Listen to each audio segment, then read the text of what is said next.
So dividends and dividend policy.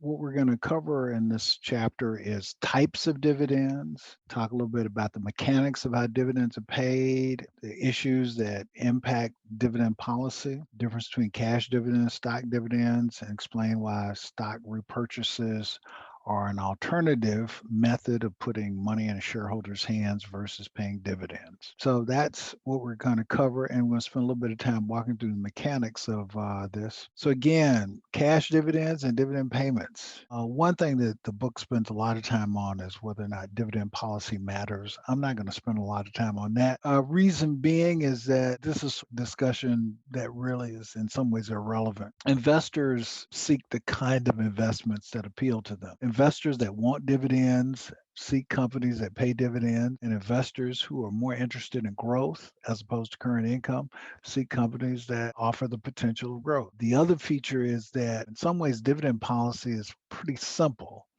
And just because something's simple doesn't mean it's easy, but it's simple. Firms that have the opportunity to reinvest monies, to reinvest their earnings at a relatively high rate, don't pay dividends because, quite frankly, they can do more with the money than the investors can do with the money. They can get a better return on investment with that money than the shareholders can get. Take a company like Apple. Firms that are in boring businesses like Florida Power and Light, Georgia Southern, sleepy utility companies that don't really have a lot of prospects for growth, those companies tend to pay relatively high dividends. After they retain enough of their earnings to maintain their physical plant, equipment, then the rest of their earnings they return to shareholders because, quite frankly, shareholders can get a better return redeploying that money somewhere else. So, in some ways, dividend policy ultimately turns out to be pretty simple. Let's talk about stock repurchases as an alternative to paying cash dividends. Cash dividends can fall into four broad categories. There are regular cash dividends. These are dividends that are made regularly to shareholders, typically at the end of a quarter. And so, in other words, these are dividends that shareholders can depend upon. In essence, the firm is committing itself to provide these dividends on a regular basis. So these are dividends that shareholders can depend upon. The firm is committing to provide those dividends on a regular basis. They're what we call extra cash dividends. And extra cash dividends are literally the company essentially is a windfall. They get a windfall of money and they say, but guess what? This doesn't happen all the time. Guess what? Don't expect this next year. Guess what? In other words, it's like when you get some extra money from grandma or grandpa for your kids and you explain to them, don't get the idea that this is going to happen all the time. It's not going to happen all the time. Guess what? This is a one time deal. Then there are special cash dividends.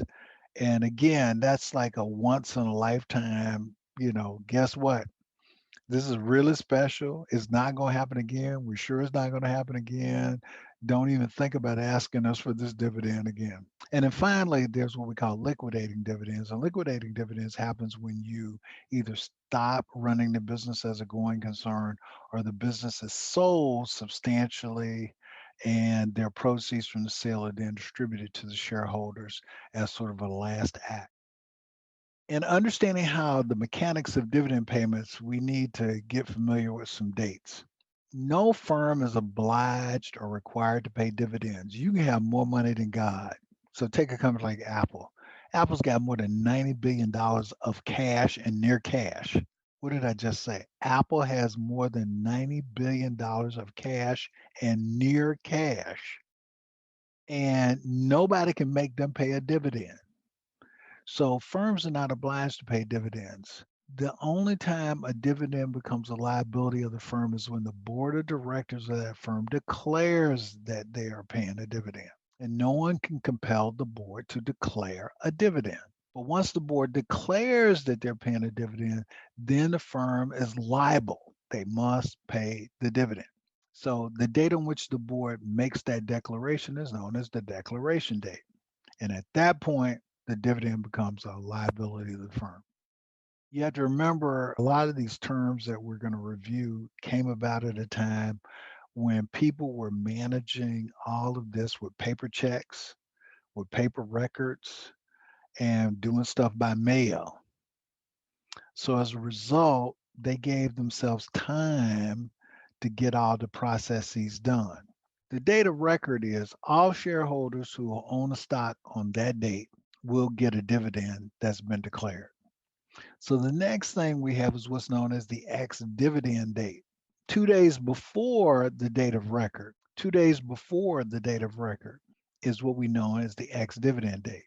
Now, if you buy the stock on or after the ex-dividend date, if you buy the stock on or after the ex-dividend date in that 2 day window, then you will not get the dividend. You will not get the dividend. Now, the reason this is that back in the old days when people had to physically change paper records, it took them like 3 or 4 or 5 days to update their shareholder manifest. So if you bought the stock 2 days before the date of record, no one had enough time to update their records to reflect that you were now the shareholder of record, and therefore these dividends would come to you. So to keep everybody's life simple, people just established as a practice. Look, if you buy the stock 2 days before, one day before, or on the date of record, if you do that, then you don't get the dividend. You don't get the dividend. And that way, the people who are doing the record keeping didn't have to run around like little crazy squirrels. Then finally, the date of payment, which comes after the date of record. Date of declaration is first, ex-dividend date is second, the date of record is third, and then finally, after the date of record, then there's the date of payment. That's the date when the checks were actually mailed out. Now, of course, these days a lot of stuff is done electronically, but all of this timelines were built when all of this stuff was done manually and checks were sent by mail, physically by mail. So that's what this is all about. Because everybody understands if you buy the stock on the ex dividend date, that you don't get the dividend, stock prices naturally adjust to reflect this fact. Stock prices adjust to reflect this fact. So let's walk through an example. So here we have a stock that's trading for $10 a share. That stock is due to receive a dollar per share dividend. When we get to the ex-dividend date, which is 2 days before the date of record, this is the ex-dividend date, the stock price will drop essentially by a dollar because anyone who buys the stock on this date or the next date is not going to get that dollar dividend. So the price of the stock adjusts to reflect the fact that the seller of the stock is going to collect the dividend, not the buyer who buys it on the ex-dividend date. So the stock drops by the amount of the dividend to adjust for the fact that the dividend ends up going to the seller of the stock, not the person who just bought the stock on the ex-dividend date. Does dividend policy matter in terms of the value of the stock? In the truest sense of the word, no. What drives the value of the stock is the expected cash flows of the firm over time, and specifically the present value of the anticipated cash flows of the firm over time. Whether the firm distributes some of those cash flows to the shareholders or not, quite frankly, is irrelevant. As long as the firm has certain anticipated cash flows and we can determine the present value of those, that is what's going to determine the price of the stock. So in some ways, a dividend policy really doesn't matter. Now, it does matter in terms of what investors you draw to you, because investors who like current income, like older investors, will tend to want to buy a stock that has a high dividend payout.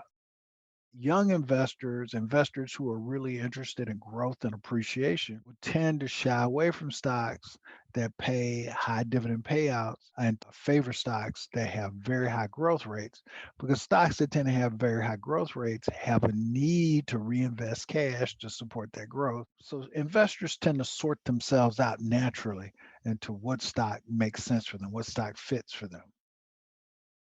I'm going to stop sharing my screen. Happy studying.